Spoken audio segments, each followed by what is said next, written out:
I would suggest that we are in sort of the third or fourth inning. But I'll tell you something, Duncan. I also think this game's going to go extra innings.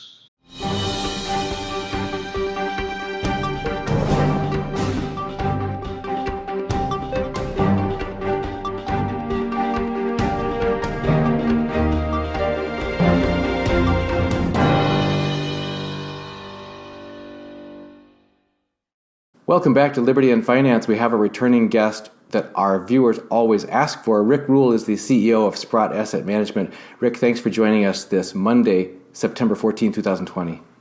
Duncan, it's always a pleasure. Thank you for causing this series to continue to occur.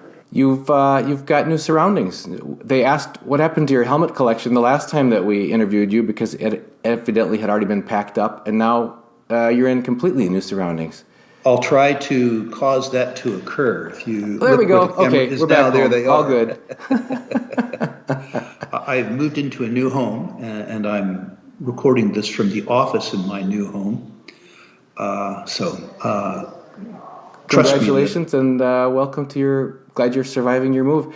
A lot of people seem to be going through changes of life, moving, changing jobs, losing jobs, things like that. A lot of changes going on in people's lives this year. I think the change, fortunately for some, unfortunately for many, will continue and probably accelerate. The circumstances that we've talked about so often in the past, while if you have your wits about you, could end up being beneficial for you. I think if you don't have your wits about you, will cause you to unfortunately have to make changes as opposed to get to make changes. But I hope I'm wrong. We spoke with you briefly after the Sprott 2020 Natural Resources Symposium. We'd like to follow up with you again about that because we're continuing to have interest from our viewers and from exhibitors who are at the conference working with us to get their message out, and that will be continuing. So that's to the benefit of all, I believe, partly because of all the homework that you did to select those exhibitors at your conference so that we're confident and our viewers are that the people that they're meeting through that are going to be beneficial to them in their future. Any specific ideas that come to you as takeaways from the conference, other than you've mentioned to us in the past that the idea of a virtual element being a beneficial part of any future conference, anything other than that? Well, we learned a lot about this conference, some of which your younger viewers already know, which is to say that technology works. Many of the fears I had going into the conference were, of course, unfounded. Now, you miss a lot, too, being virtual, and hopefully next year, Albert Liu can take care of that, too. When I say you miss a lot, the organic part of the conference, people visiting spontaneously around the coffee pot or at the bar or something like that. That's, as it ends up, very, very difficult to take care of in this circumstance. One of the exhibitors this year said, everything was fine except you didn't take me out in the harbor and get me drunk, which you do from year to year. So that'll be tough to duplicate. But the truth is that the benefits, of course, outweigh the costs. We're already, as I suspect you are, getting reservations, both from exhibitors and also for attendees for next year's conference, which we hope will be physical as well as virtual. We're all hoping for that, so please do keep us informed. We'll stay after you on that. Great. Before we jump into some viewers' questions, I guess we'd like to give you a chance to kind of give us you've clearly been preoccupied with moving. That's a huge thing in anyone's life, but in terms of the economic and financial world, it's been about a month since we spoke with you. Are there any new awarenesses that you've had, things that have played out that you think are worthy of bringing up to our audience before we get into specific other questions? Well, thank you for the opportunity. 4 things come immediately to mind. The first is that this quantitative easing, all this liquidity, some of which is artificial, coming into the market, has distorted all markets, the general equities markets and the gold and silver equity markets. In particular, the upward explosion in the price of micro-cap resource stocks is worrying. in every prior bull market that I've enjoyed, market leadership has gone from the biggest and the best down through the quality chain and ended up at the juniors. This market migrated immediately from the biggest and the best to the juniors. And the private placement volume and the volume of some rank promotions has just gone crazy. It's important that your listeners to know that as efficient as central banks are printing counterfeit currencies, the Canadian dealer network is at least equally efficient printing counterfeit share certificates. There's a saying on Bay Street, when the ducks quack, feed them. That means that when we all want to get on board junior mining stocks, they invent brand new ones from scratch. And the problem is, of course, they have no gold other than as a component of a share certificate. So we're coming into a period of time where you have to be much more cautious than you had to be a year ago when you and I were talking. A year ago, the only companies that got attention were fairly high quality companies. Now everything, in movie parlance, the lame, the halt, and the blind are getting attention. So be careful. The third thing that I think you need to consider is that we're coming into a point in time in the year where there is often heightened volatility and heightened risk for whatever reason. Prior events in October 19th, 1987 comes to mind. October is a month that causes speculators trauma. And the potential whether or not the underlying causes should yield trauma, I believe they should. October is often a time when that trauma occurs. The second thing to consider is the emotional trauma associated with the U.S. elections. Irrespective of which of those clowns you prefer, 35% of America is due to be extremely disappointed no matter who wins. And the consequence of that is that there will be turbulence in markets, I think, rather than elation in markets. Let alone the prospect that it may be unclear who's admitted to win or conceded to win or challenged to win or whatever for who knows how long. Right. So my suspicion is those stocks that you have now, you need to be very, very confident in. You need to have both the psychological and the financial capability of staying a trade where there's going to be an awful lot of volatility and where your faith and patience get tested. I note that in my partnership managed accounts, I'm now well in excess of 30% cash. This isn't either strategic or tactical. What it is a consequence really of my fear overwhelming my greed. We have a shopping list at Sprott. The so-called focus list is now 46 companies long. So I have a very good shopping list to take advantage of if this volatility is to the downside, which I'm suspecting it might be. This is no guarantee, of course. No one can look into the future. But my suspicion is that the probability of a downside move is greater than the probability of an upside move. And I intend to take advantage of it rather than being taken advantage of by it. In the past, when we've had you on, you've talked about the precious metals markets quite a bit and also some other strategic materials as well as other non-metal resources that people should be considering. And there's questions from all of those areas in our set that have been submitted by our viewers. Some people are, like you, anticipating with a lot of trepidation what the rest of this year is going to bring, and they're really trying to hunker down, batten down the hatches, and kind of get ready to ride out a storm. One person, Christopher K., said, would farmland be as good a hedge at $3,000 per acre as precious metals? Proven good farmland owned by Del Monte currently just down the road from where he is. I can't give investment advice to people I don't know. I can say in a general sense that I am a fairly large and consistent buyer of high quality farmland. Rather than your questioner, who it sounds like is buying California farmland, I've been there and done that. I'm not a California farmland investor anymore. The farmland that I invest in is in the upper Midwest of the United States. It's net leased, triple net leased to tenants. I'm too old to stretch fence myself. I have no interest in it.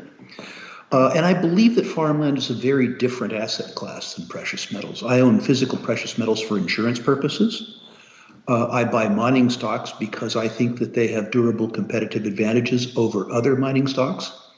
I buy very high quality farmland the same way that in the early part of the 1990s I bought developed real estate. I buy them because I think the rents are depressed, just like the rents were depressed in multifamily in the early part of the 1990s. And I believe that as the prices for wheat, corn, and soybeans, as an example, go up, the rents will go up and my income will go up.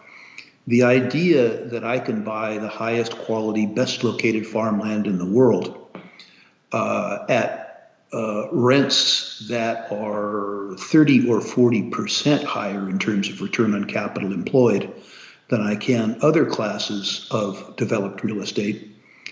In particular, when, if I want to, I can finance them for 20 or 30 years with fixed price mortgages so that my cost of capital stays the same while my return on capital employed increases, strikes me as a very, very, very good bargain. Now, one wonders at age 67 whether I should be as concerned as I am about the long term, but I can't help myself. I assume that whatever assets you would take under your management would be in someone's good hands after you're done taking care of them. There's a number of questions here regarding uranium, quite a variety actually. We've spoken about it a couple times in the past. You've cautioned us in the past that uranium showed promise, but you've got to be willing to be wrong for quite some time before you're eventually right, because there's a lot of macro factors that are playing out in the economy and so on. This is one particular tweak on that I think is interesting. Fire Dude Wriggle asks, has Mr. Rule's take on uranium changed in the view of Steve St. Angelo's assertion that the nuclear industry is being decimated by low oil prices, making nuclear power generation unprofitable, thus causing them to shutter plants in the U.S.? That's a nuanced question. I have responded to your own questions in the past, saying that the very low price of oil and the low price of liquefied natural gas has reduced Japan's need to restart their nuclear fleet. The restart of the Japanese nuclear fleet is, in my opinion, the only thing that's holding the uranium price back. So the answer to part of his question is yes. The answer to the rest of the question, however, with regards to U.S. intentions with regards to nuclear is it doesn't matter. While we are the largest nuclear consumer in the world, the plants that we're shutting down are fairly small plants, and U.S. energy demand is growing fairly consistently. The demand growth that we care about is happening in China, where there are large plants and many of them being constructed.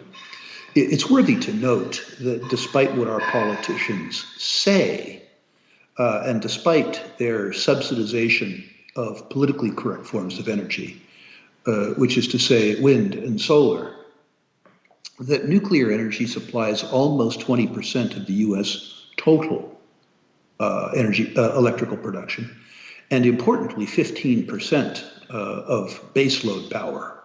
It's no particular coincidence that the shutdown of the San Onofre nuclear plant in the United States in California, came about a year before rolling blackouts and brownouts. Remember that for the United States economy to become more reliant on politically correct forms of energy, which is to say solar, particularly in states where the sun doesn't shine much, like here in the state of Washington, major investments will need to be made in the grid.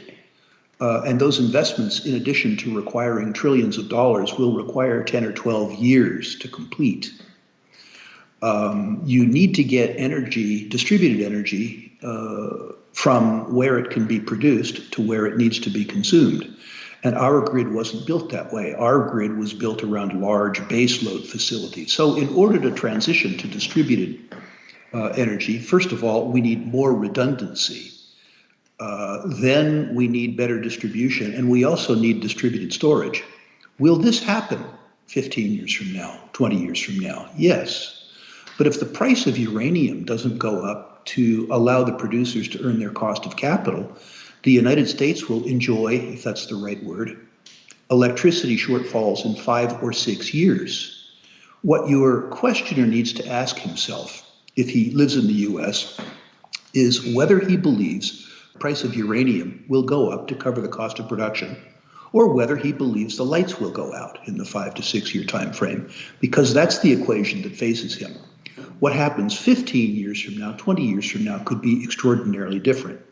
But we don't have the luxury to shut down nuclear in the United States in the near term. It isn't and can't and won't happen. There's several questions here about precious metals. A lot of the talk we've had about them in the past is about what stage are we at in the overall market. Are we in a bull market for gold? We said yes. Are we early or late in that? Earlier rather than later. How long will it play out? Don't know, but it typically plays out over years. But this question is about comparing realistically where we're at, given that the U.S. dollar isn't what it used to be. So when we talk about, gold just made a new nominal high about a month ago, but on the other hand, if this is in smaller dollars, are we still not even up to our true high from the past, and silver isn't even a little bit more than halfway there. So Dave Davies says, when we talk about buying precious metals at lower prices decades ago, like the peak of 1980 being at $800 for gold, the purchasing power of the dollar was so much stronger then. Where are we at really in this bull market based on the devalued dollar? What a wonderful range of perceptive questions.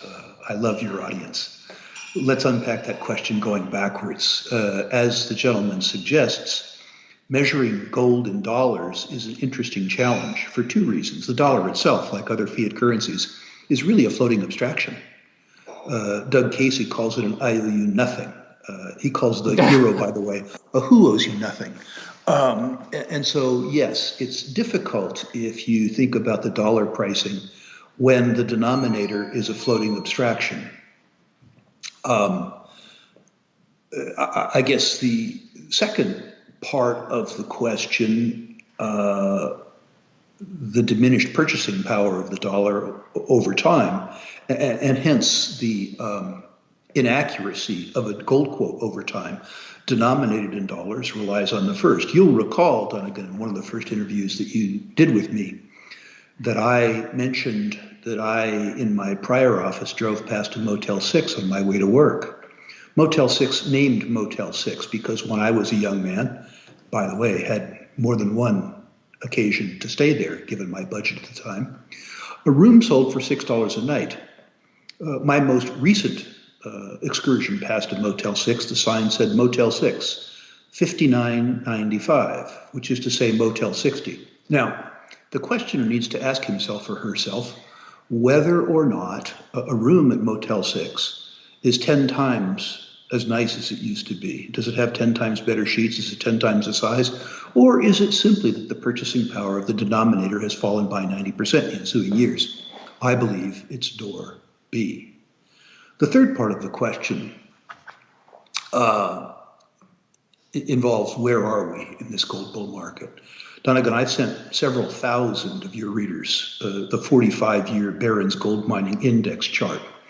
And I think, first of all, it shows very clearly that we are in a gold bull market, not in a cyclical recovery from an oversold bottom.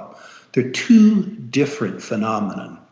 If you examine where we are in terms of the recovery of gold equities prices relative to the levels of price escalation which occurred in the two prior gold bull markets, I would suggest that we are in sort of the third or fourth inning. But I'll tell you something, Dunnigan. I also think this game's going to go extra innings. The circumstance that we find ourselves in today is different than it was before for several reasons. One reason is that in those prior periods of debasement of the currency, the political class used up many of the tools that they had available to them, which is to say that we have less credit by way of goodwill and less room in the economy than we used to have. So the fiscal tools don't work now as well as they did then. We have negative real interest rates, and in many parts of the world, negative nominal interest rates. We've never had that before. Never. We're in truly uncharted territory. More importantly, there is virtually no member of the political class, and frankly, any voters that like the idea of any substantive change to policy, quantitative easing, which if you and I did it, we would call counterfeiting, is extraordinarily popular. When the politicians do it, they call it policy. If you're a Democrat, you get votes. If you're a Republican, you get votes. If you're a libertarian, you get ignored. So it seems to me like quantitative easing goes on until it doesn't. Debt and deficits. The Republicans are supposed to be fiscally conservative. Under President Trump, in the month of July, 1 month, the deficit exceeded $850 billion. That's 1 month. So I suspect whoever gets in office that they will continue to borrow and spend on their constituencies. And there's a whole class of American voters, the biggest part of the class of American voters, who are not savers, they're spenders. And they don't worry too much about what something costs. They just worry whether they can afford the monthly payment. If the interest rate goes up, they can't afford the monthly payment and they lose whatever they bought. So artificially low interest rates are popular too. For those reasons, which I don't see ending anytime soon, I see gold going higher. I was asked recently a very, very interesting question, and that was, what would cause you to revisit your premise? What would cause you, Rick, to be cautious that gold had given you all that it was going to? And I have a couple of answers. If the U.S. 10-year Treasury, which I've suggested to your audience is the world's benchmark security, if the U.S. benchmark, the U.S. 10-year Treasury, had 250 or 300 basis points of real yield, that is yield above the CPI stated rate of inflation. And yes, I know the CPI is overstated, but it's the most common rate of inflation that we have. I would need to begin to revisit my premise because I've told you for years that I consider gold to be the anti-treasury. And if the treasury began to show some value, then it could compete with gold. Now, the CPI stated rate of inflation, according to the Congressional Budget Office, is 1.6%. So you'd be looking for yields on the Treasury, the 10-year Treasury, that approached 5%, 550 basis points. If you saw that with no rise in the CPI, I'd begin to become concerned. The second thing I'd look at would be debt and deficits. If the deficit got down to, say, 1% of GDP, or if the economy expanded rapidly enough that aggregate debt to annual GDP got down to sort of 60%, it's about 100% now, I'd begin to become concerned for gold. I'd be happy for America concerned for gold. Yep. The third factor is gold's market share. We've talked on your show before about a study that suggests that the market share of precious metals and precious metals related assets relative to all savings and investment products in the United States was less than 0.5%, while the 3-decade mean was between 1.5% and 2%. If we began to see the market share of precious metals and precious metals related assets return to or exceed mean, that is to say, if it no longer became underowned, I'd need to be concerned too. Now, understand that one factor in isolation does not make a story. If, as an example, the market share of precious metals relative to other asset classes was at 3% or 3.5%, but we still had deeply negative interest rates. In other words, if there was a reason for gold to be overowned rather than underowned, I wouldn't change my premise. But if we had a situation, however unlikely it is, that debt and deficits got under control, we had a positive real yield on the U.S. 10-year Treasury, or if gold ownership and precious metals ownership increased to levels where they were no longer underowned, I would very likely revisit my premise. I don't see that happening anytime soon, although I look forward to it were it to occur. It would make everyone's life, well, let me rephrase that. It would make the savers and the producers' lives a lot easier. Very interesting. When you start putting it out in that, turning the coin over and showing what it would have to take to signal the end of the gold bull market, it rings so true to the things we're the least likely to see happen anytime soon based on the factors that are driving it. I'm afraid you're right, Donegan. I want to reiterate something right now that we talked about earlier in the show, though. You need to be very careful how you participate in a precious metals and precious metals bull market. The narrative is so strong that when people absorb the narrative, they use the narrative to justify doing stupid things.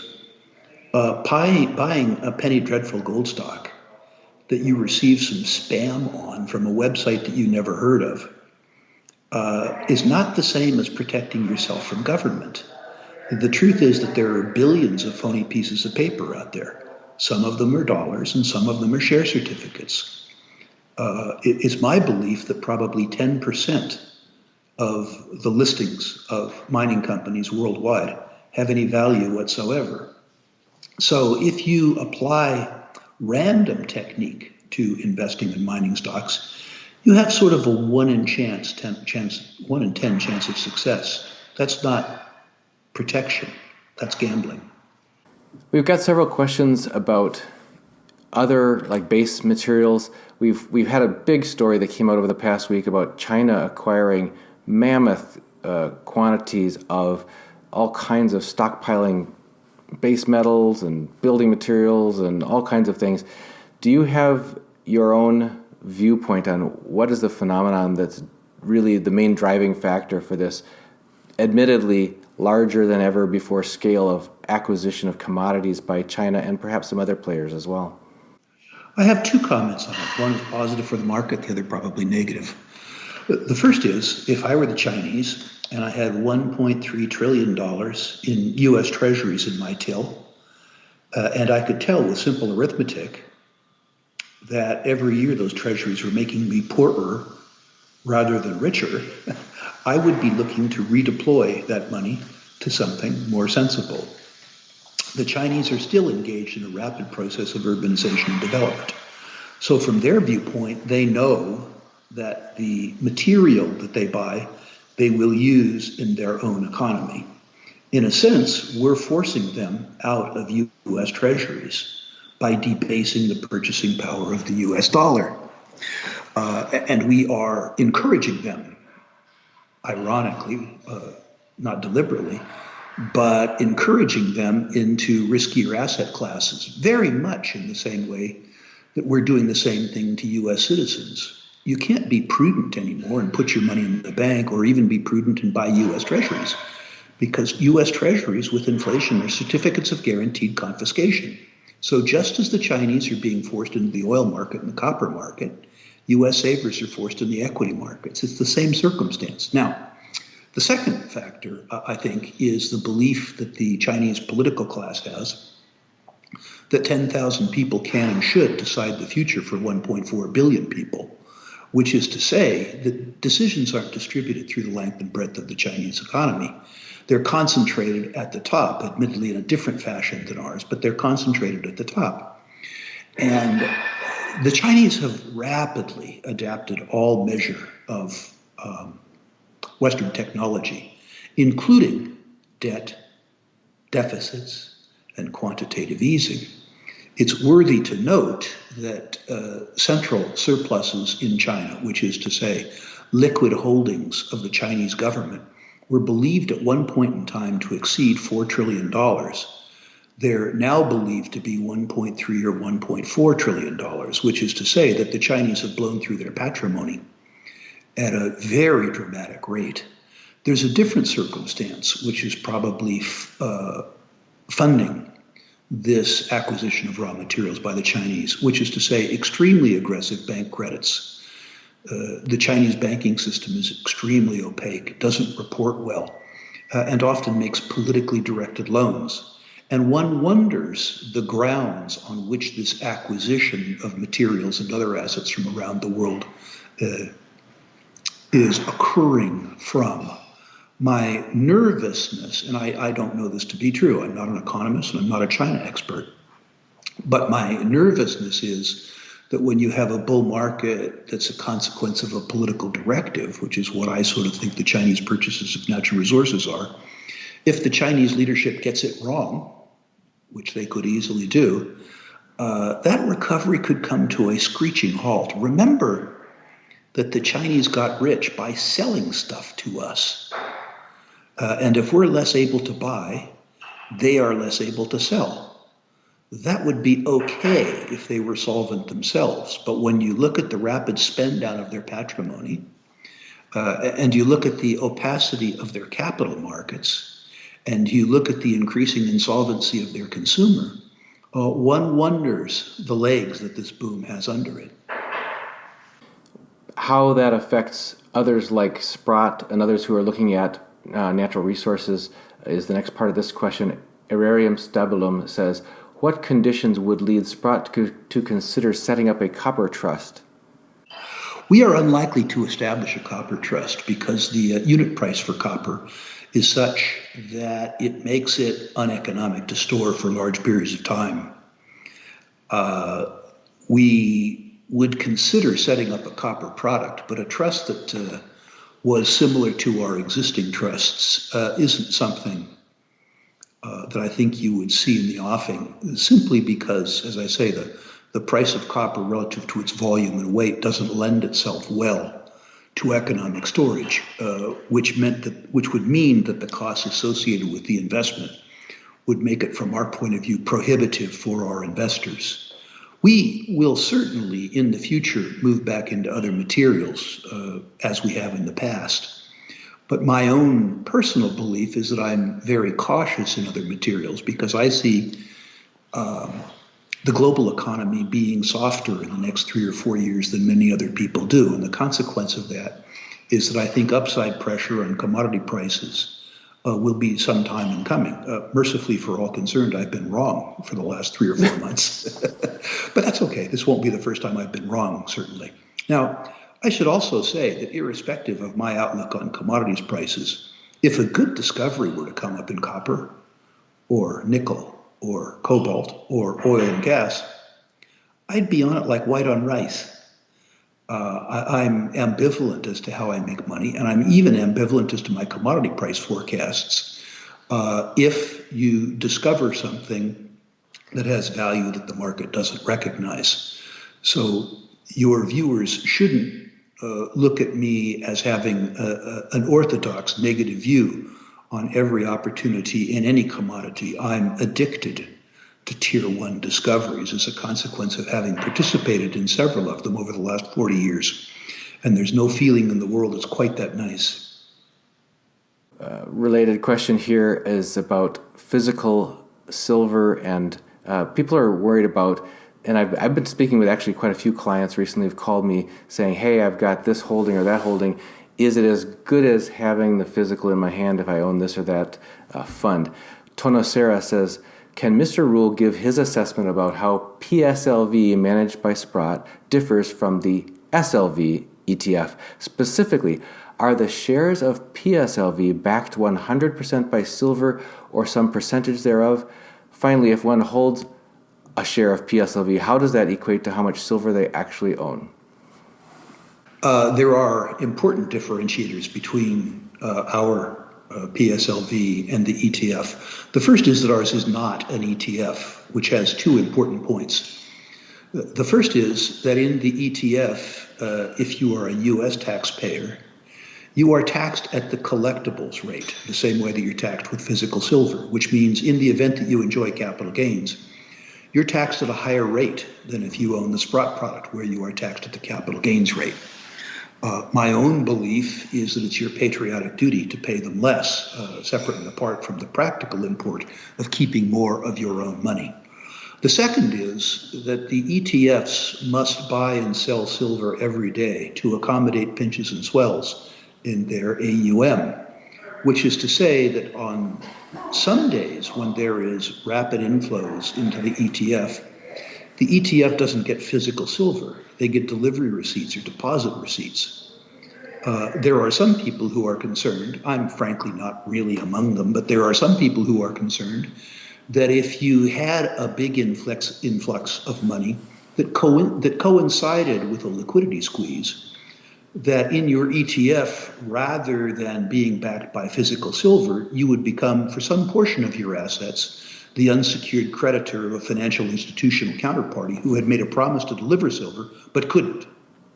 At Sprott, all of our assets are physical silver. And by the way, in terms of our ability to acquire physical silver, while physical silver in retail quantities, in retail denominations, is very, very tight and very, very hard to come by, we have in the not too distant past been able to accommodate $50 million in daily inflows. There is less of a challenge acquiring physical silver in institutional quantities, even if we have to buy it in London and have it airlifted, which we have in the past had to do. So thus far, we're in relatively good condition. People ask me all the time the difference between buying the ETFs and the trusts and buying physical silver itself and storing it yourself. I think that has more to do with the individual investor than it does the asset class. For myself, I no longer own very much physical silver. I have some that I've been too lazy to sell, but silver takes up a lot of space.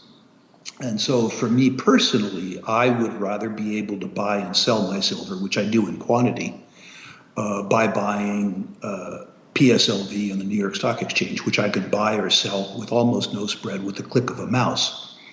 There are other people who, for their own reasons, prefer physical, and I understand that. I'm past that point in my career. Back to those who perhaps have participated in precious metals through funds and want to get more physical direct connection to their metals. David Clark says, I own and hold physical precious metals, but I also own shares in a popular physical silver fund.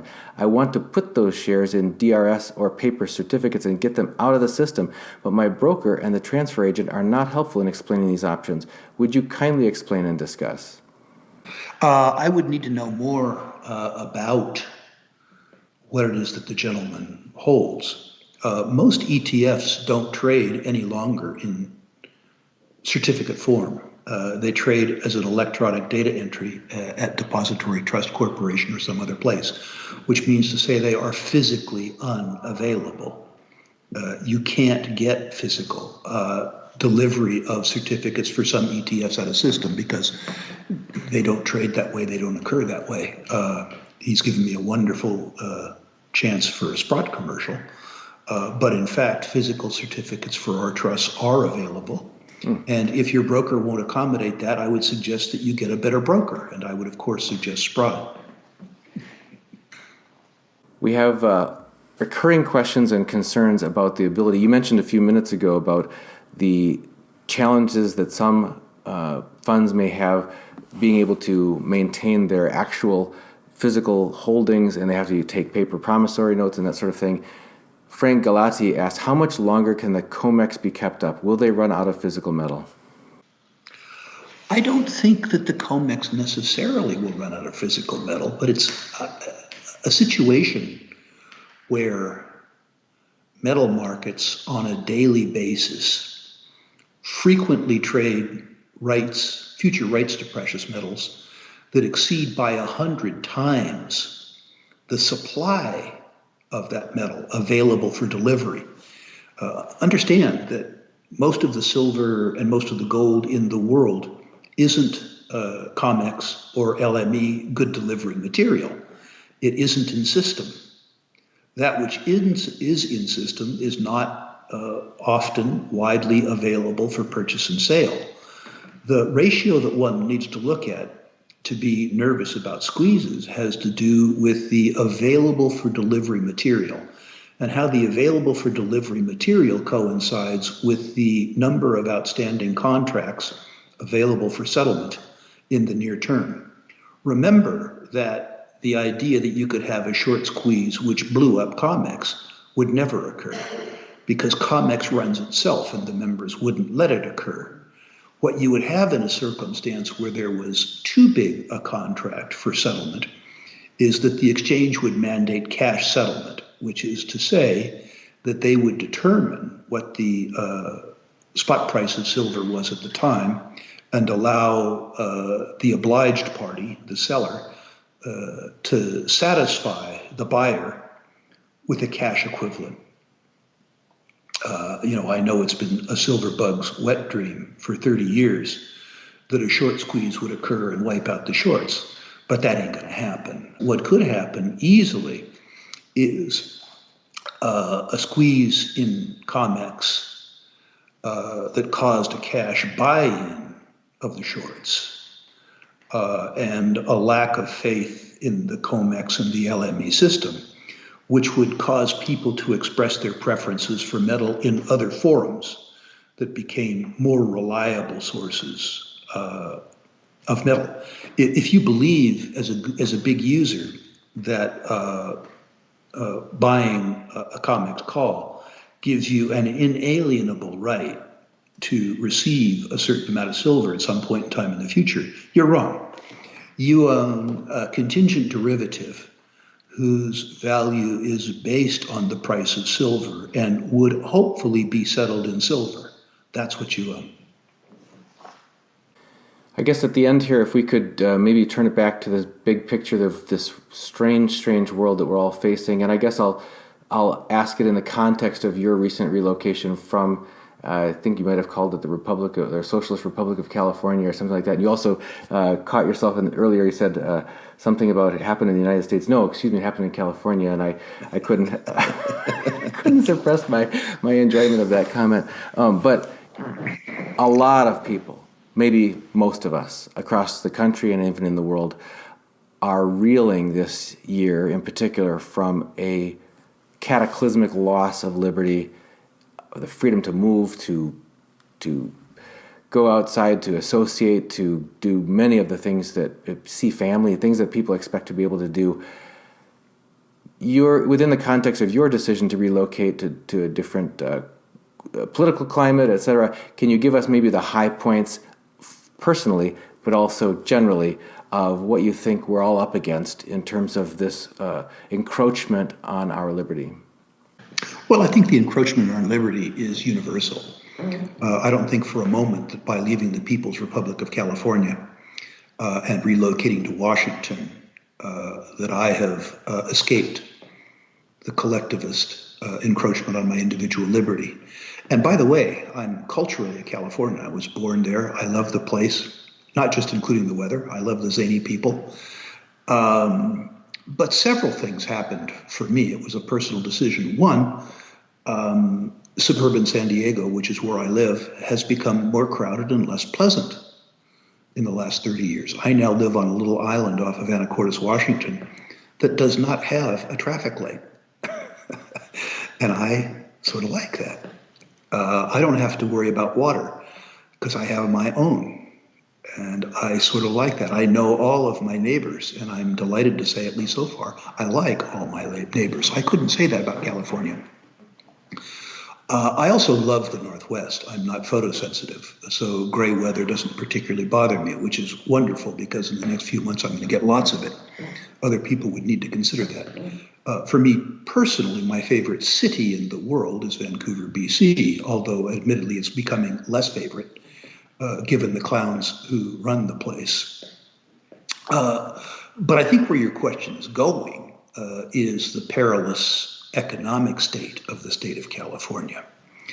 When people look at the California economy, they see the good news, which is to say the most vibrant, the most creative, and in certain circumstances, the hardest working place on earth. A place where, and I know some of your conspiratorialist viewers won't like what I have to say about this, but a place where a group of teenagers can take over a garage in Sunnyvale or Cupertino and out pops Apple, or out pops Google, or out pops Facebook. I mean, it's a wonderful place with regards to that. But that masks very, very, very big problems. The state of California has the most, quote, progressive, I would call it repressive, tax structure in the United States.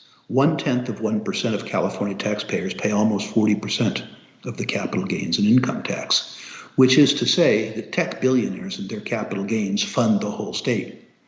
As the tech market falters, which I think it might, the state budget gets absolutely positively blown up. And there is no room in the state budget, nor is there room in the expectation of the voters for any hiatus. When the state is wounded and the state comes looking for revenue, it's the most vicious creature on the planet. And when the state of California comes looking for me, they'll find Casper the Friendly Ghost. Not gone, long gone. Now, 2 legislators in the state of California have decided that what the rest of the legislature should vote on is a wealth tax, which is to say on top of a capital gains tax and an income tax, a wealth tax. And they think that that wealth tax should be paid in addition to by residents of California, people who were resident of California but are no longer there. When they come looking for me, they will experience the difference between 2 words in the English language: invoice, which is what they will send, and remit, which is what I won't send. My suspicion is that this will go to the Supreme Court and that they will lose. But the fact that this is considered and popular in California gives me concern for the hubris of the political class and the voters in the state of California. That, to be honest with you, wasn't my primary reason to leave. My primary reason to leave was because I wanted to live in the Northwest. I wanted to live in a rural circumstance. And before Vancouver changed so much in the last year and a half, 5 years ago, because I wanted the city that I accessed to be Vancouver, because I loved, still do grudgingly, the city so much. What about that rural location? Do you see that playing out for others across the country? We've heard, for example, I have a relative who's leaving Los Angeles County for Arizona. Their realtor consultant told them that 90,000 people per year are leaving Los Angeles County for Arizona. We've heard of a flight out of New York City, and we've heard from realtors in places that are quite rural that we've been looking for homestead locations that the prices that people thought were a bargain until recently are no longer in those remote locations. Do you see that as a macro mega trend that's going to continue for some time here? I see a balance of in-migration and out-migration. California still generates a lot of jobs. Silicon Valley, North County, San Diego. Some people have no choice. Given what they do for a living, they have to live there. And it's a hell of a place to live. I loved going out on my deck in North County, San Diego, looking across the lagoon, looking out to the ocean, knowing that the weather every day would be somewhere between good and perfect. That was a nice circumstance.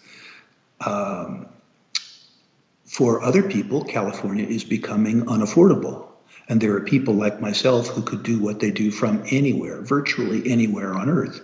For those people, finding radically lower real estate prices, dramatically less crowding, wonderfully less restrictions was nice. I mean, as an example, my interaction with Skagit County in terms of permitting the house that I'm living in now and understanding the land use restrictions was remarkably refreshing if you come from California.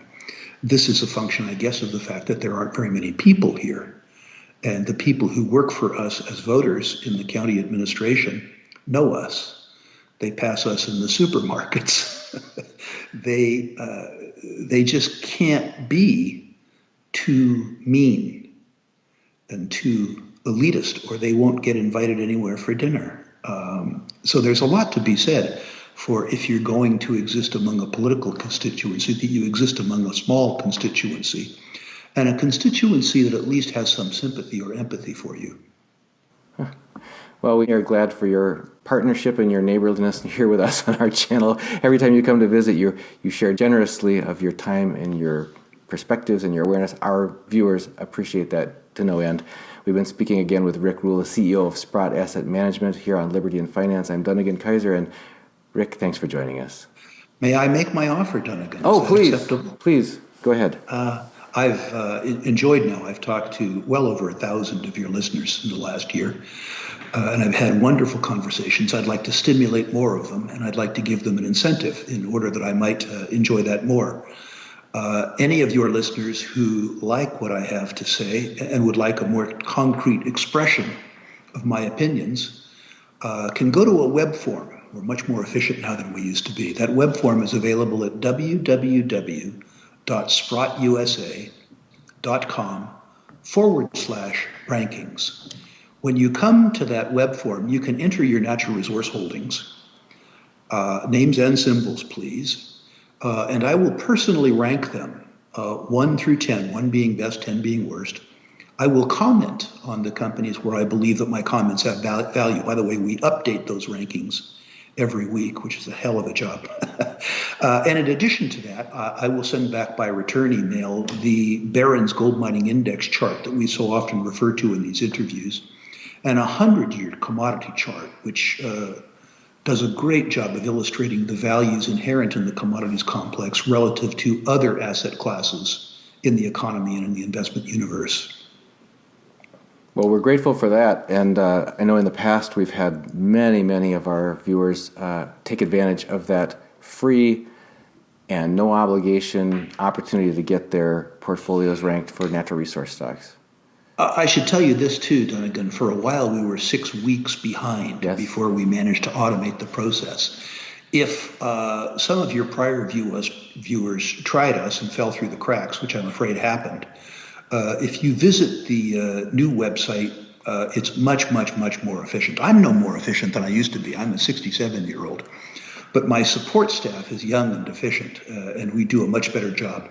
So if we somehow bypassed you, try us again at the web link provided. Fair enough. Thank you, Rick. Always appreciate you joining us here on Liberty and Finance. Pleasure, Dunnigan. I look forward to seeing you in person again someday. Sounds good. To acquire gold and silver, just go to libertyandfinance.com. When the main site comes up, click on Bullion Sales. That's libertyandfinance.com, Bullion Sales. You'll see my name, Dunnigan Kaiser, my phone number, and my associate, Kaiser Johnson, his phone number, our email, libertyandfinance@protonmail.com.